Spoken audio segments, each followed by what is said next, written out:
Hey, welcome back to Hanging at the Harvester. Seems like it's been a week since we've seen you. Yeah, it doesn't seem like it has, but it has. It's crazy. It's been a busy week here. It has been a busy week. We've had all kinds of good stuff going on, all kinds of tickets flying out the door. So it's a good spring. Yes, it is.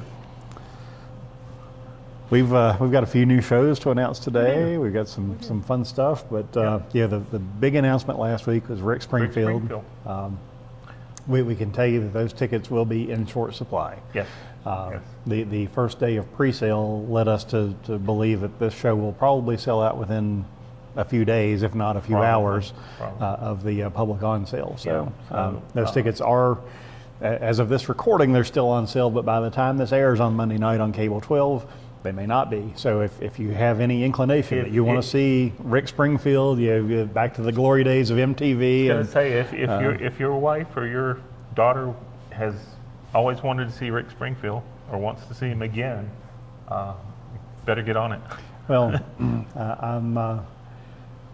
I'm friends with quite a few of those 80s girls, and they still very much have their crush on Rick Springfield. He is still, still out there working and making great music, and the crowds still really enjoy it. So that's the thing; he never stopped. I mean, it's a continuous music career that he's had, along with his acting career. And he's put out a lot of great music. It's just that, really like many artists, if you make a splash, you have a big #1 hit, like he did with Jesse's Girl. It's hard to get back to the top. Right.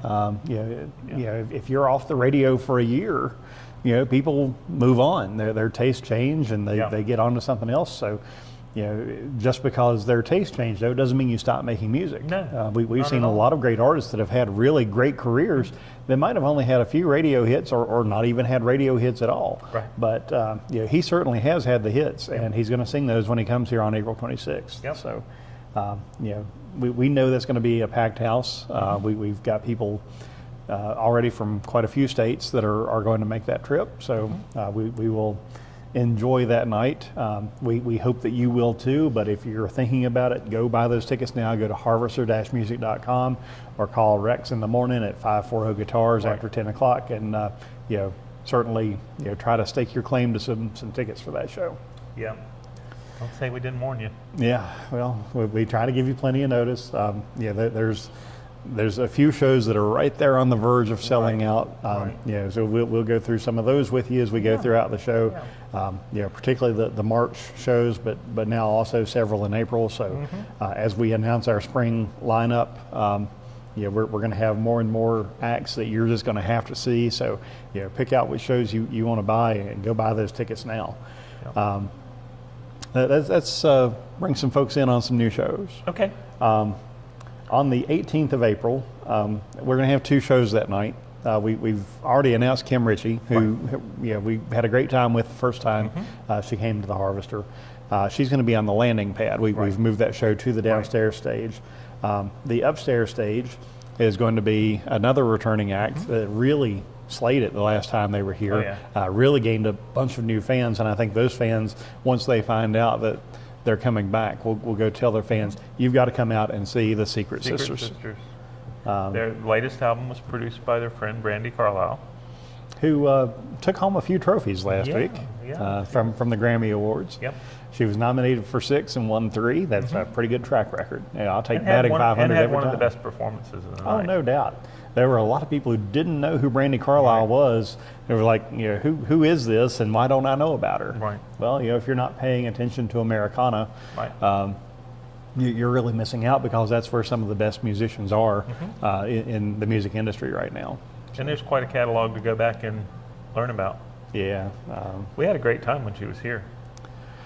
We did. Hard to believe it's almost been a year since she was here, but also great for us to have had somebody who was putting out material that would be winning Grammy Awards a few months later. Several Grammy winners. Yeah, we did. Buddy Guy won for Damn Right I've Got the Blues. Right. Willie Nelson won for My Way as Pop Album of the Year. Yeah, that was kind of out of left field. His Frank Sinatra tribute. And we also claimed the Punch Brothers. Right. We've had several members. We've had most of them here, not as the Punch Brothers, but they've all, not all, but almost all have played here. whether Chris Thiele or Noel Pikelny or they've all been here in some capacity. Right. So we're tickled that they won Yep. the award. That one is well overdue too. I mean, those guys have been making great music for a long time. McCurry's won. Yeah. Nice to see those guys, and they gave a shout out to a local guy, their sound man. Yeah, that's right. Chang. Yeah. Nice to be able to see the people who work hard behind the scenes be recognized, and certainly we have a lot of those folks here, from our production staff to our volunteers to our box office staff. So everybody here really works to make sure you've got a great experience, and when the artists have that great experience, they go back and they tell other artists, hey, go play this place in Virginia. Yep. And so they certainly are. A week after the Secret Sisters are here, I was just taking a look at the list, and that name popped out because nobody told me he was coming. Right. So even I get surprised sometimes. One of the best country music artists of the 70s and 80s. Certainly a guy that, if you bring his name up in conversation, most people have a favorite. Right. I think mine is Smoky Mountain Rain. Lost in the 50s tonight. Yeah. There's no Getting Over You. I mean, the hits just kept coming. Yeah. He's got a great new duets album. Yeah. Where he revisits some of those songs with some contemporary country artists. If you don't know who we're talking about the legendary Ronnie Millsap, who will be here on April 25th. That's the night before Rick Springfield, a few nights before Tyler Childers. So we're going to have a week that we will need a few days to recover from. It will be one that will be talked about.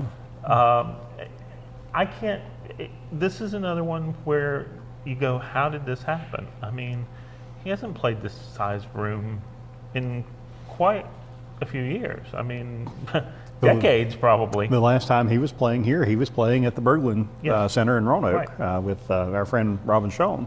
That one is, again, you're right. Why are they picking to play a room this size? And it's because they're hearing great things from the agents, from other artists, about the way the audience can connect with them, the whole experience, the acoustics. Right. It's just amazing that we keep landing names like this, and certainly and you as an audience here play a big part in that. Absolutely. They feel connected to the audience here. They can see you. They can hear you.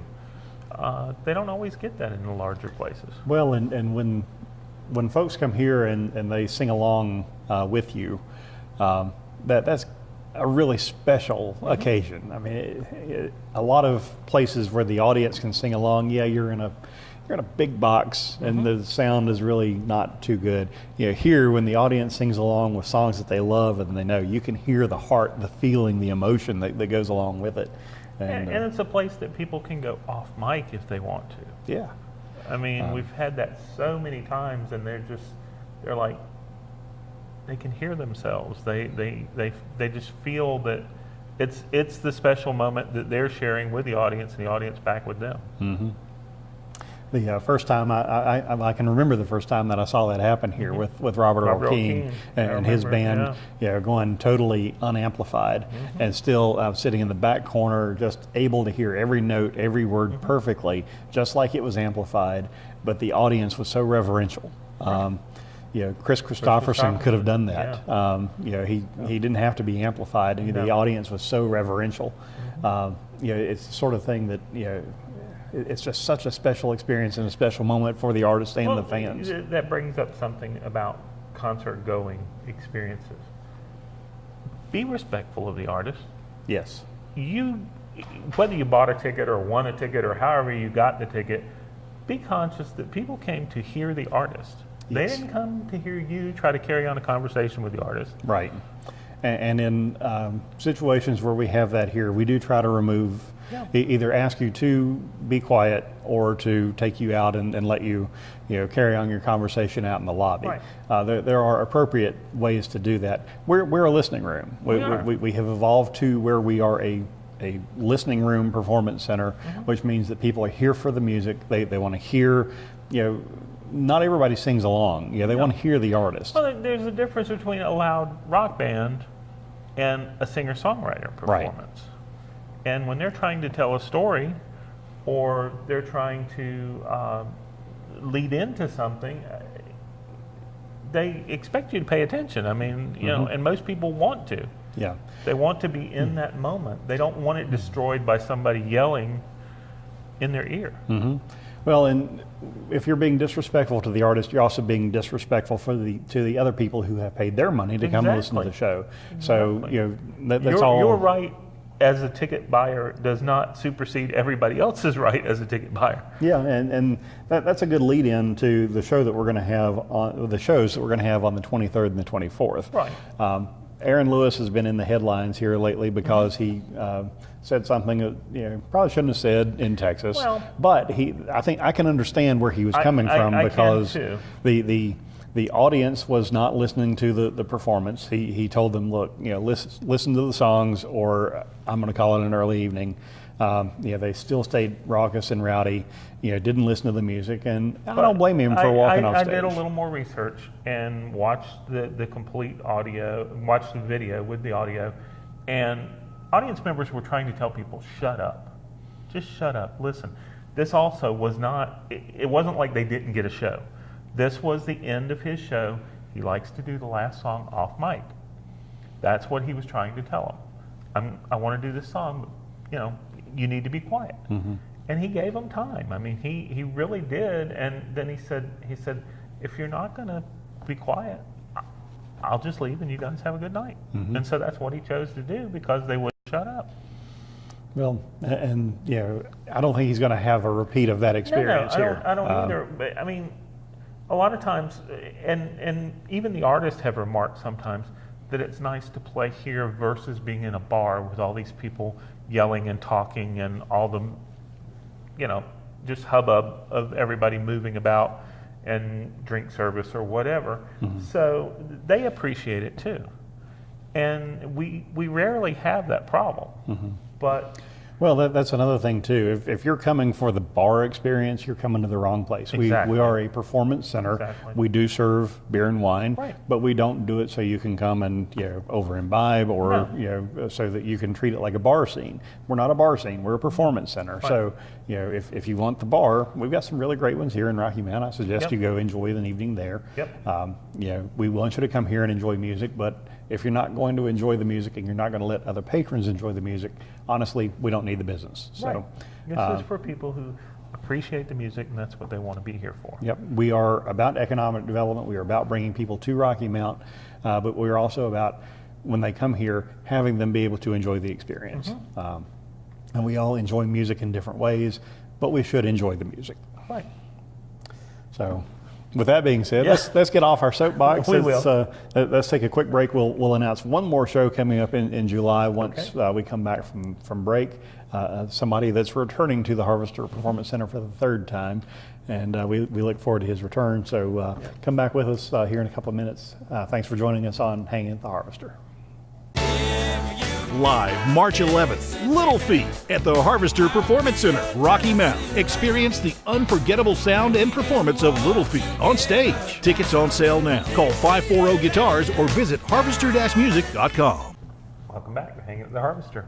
Glad to have you with us. I'm Matt Hankins. I'm the CEO of the Harvester Performance Center. And I'm Rex Norris. I'm the box office manager here at Harvester. And we like to talk music here. We like to have a good time with you.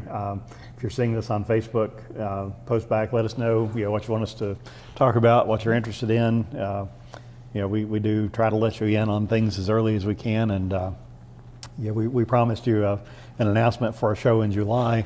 Coming up from Charleston, South Carolina on July 11th, our friend Edward McCain coming back. Of course, he's had several #1 hits, and he's a romantic guy.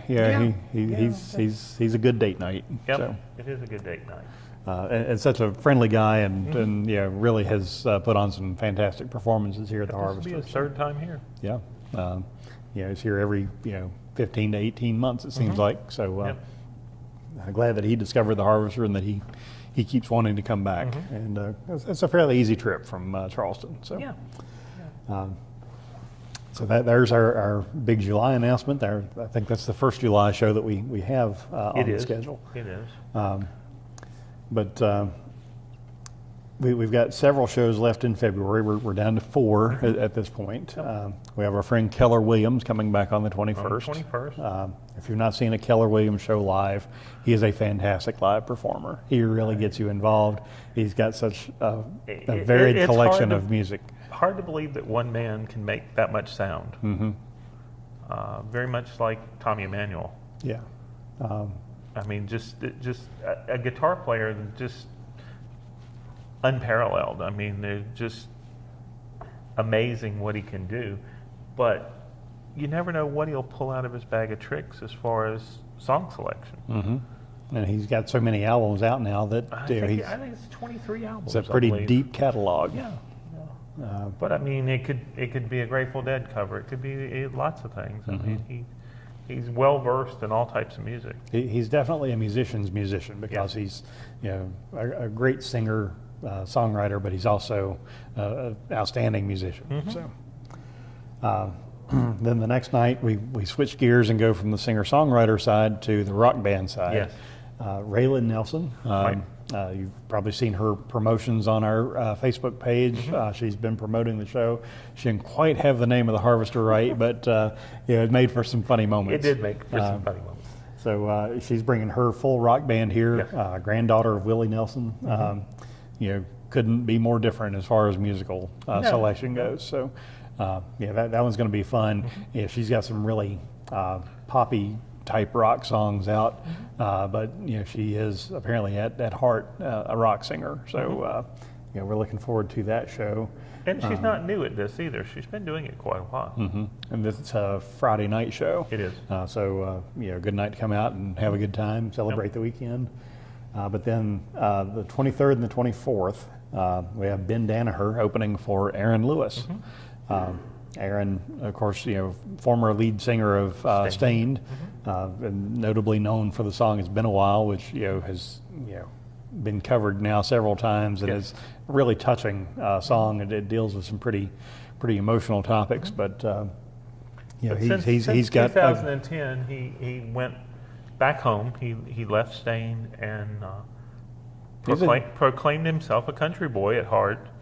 And that he wasn't ready to sell his soul in L.A. and went back home. And has been making really great country music ever since then. Yeah.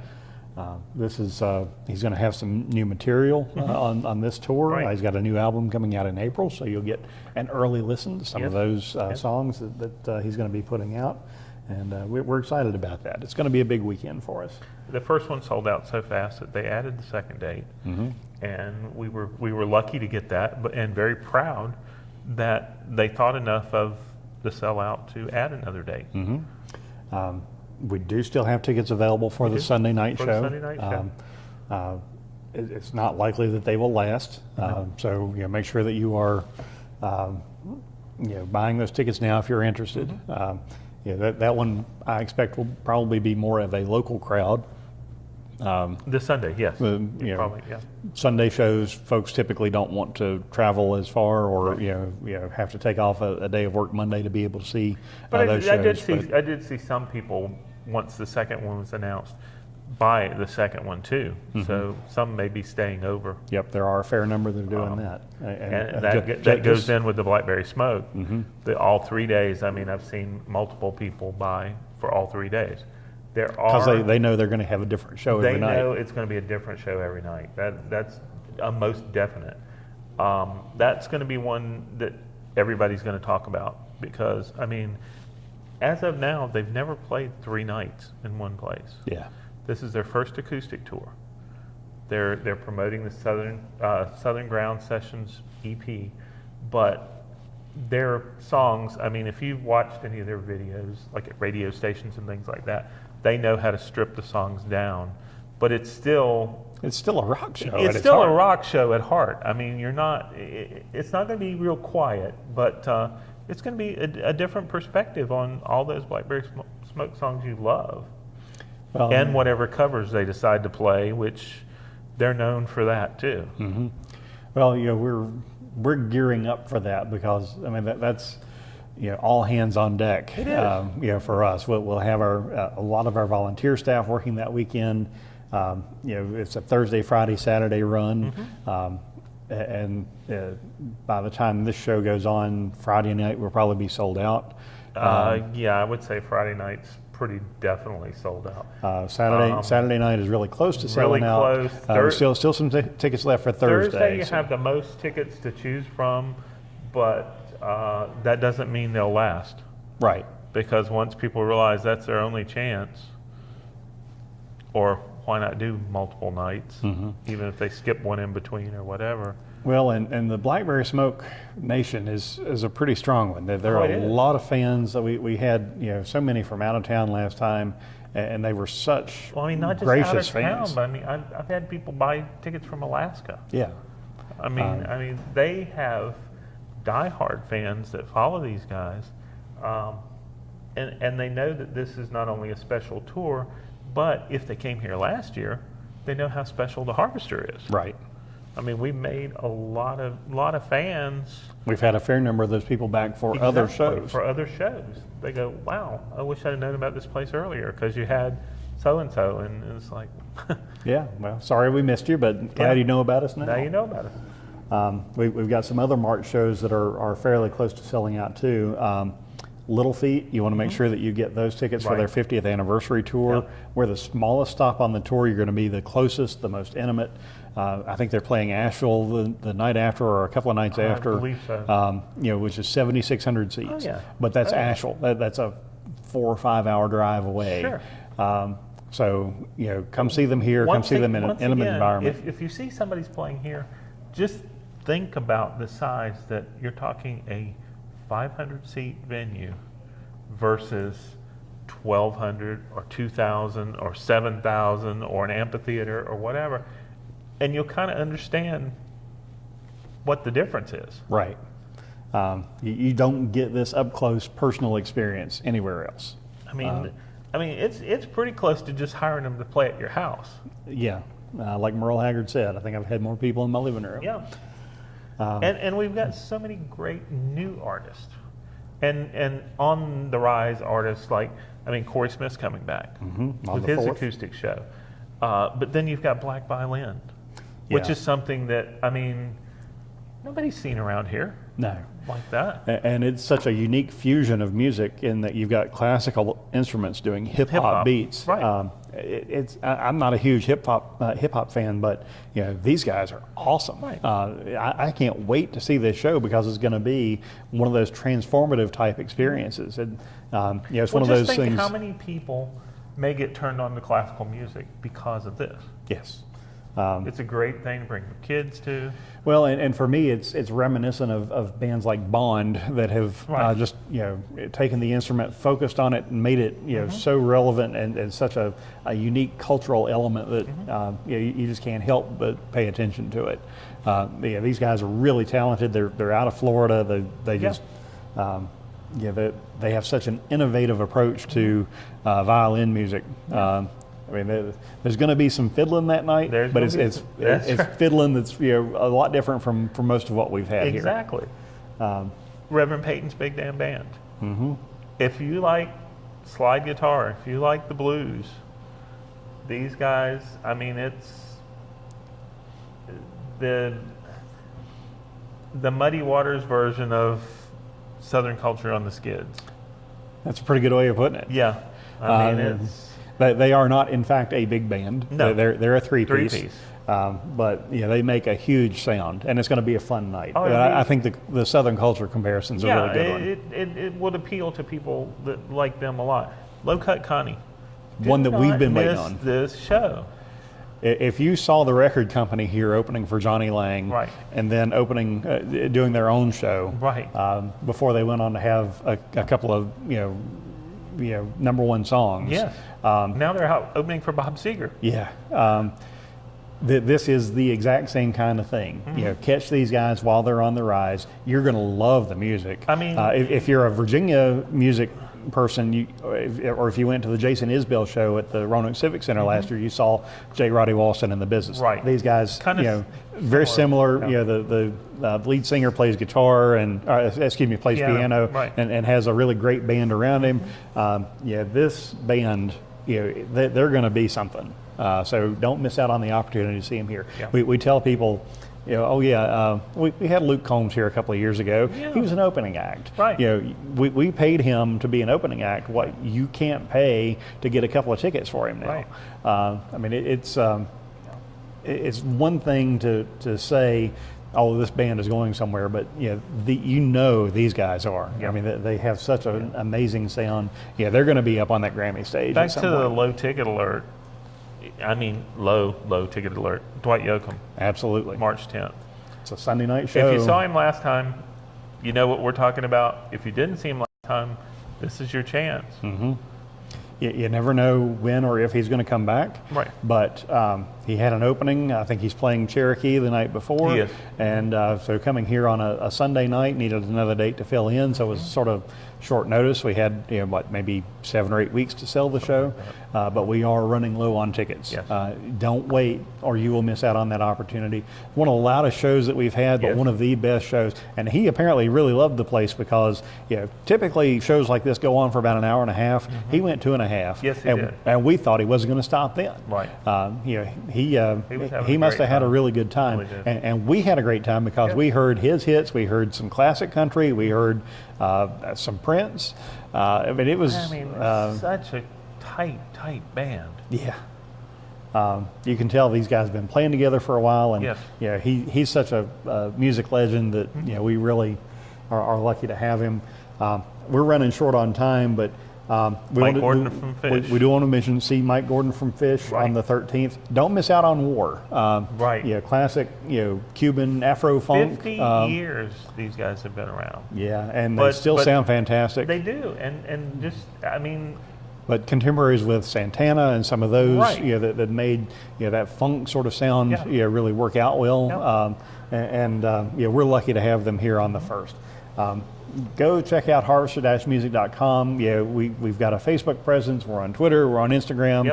Yep. Go see what we've got. I don't care what your preferred call me social on the media phone. platform is. Do 540 guitars. it the old-fashioned way. Yeah. Call and talk to Rex. Tell him what kind of music you like. He'll make some suggestions. It's Yeah. almost like your own Pandora sitting in the box office. He's going to pick out some great music We that have you something love. for everybody. We really do. Well, thanks for joining us here on Hanging at the Harvester. It's always a pleasure to see you. Come down to the Harvester in Rocky Mount and see us, and we hope to see you here soon.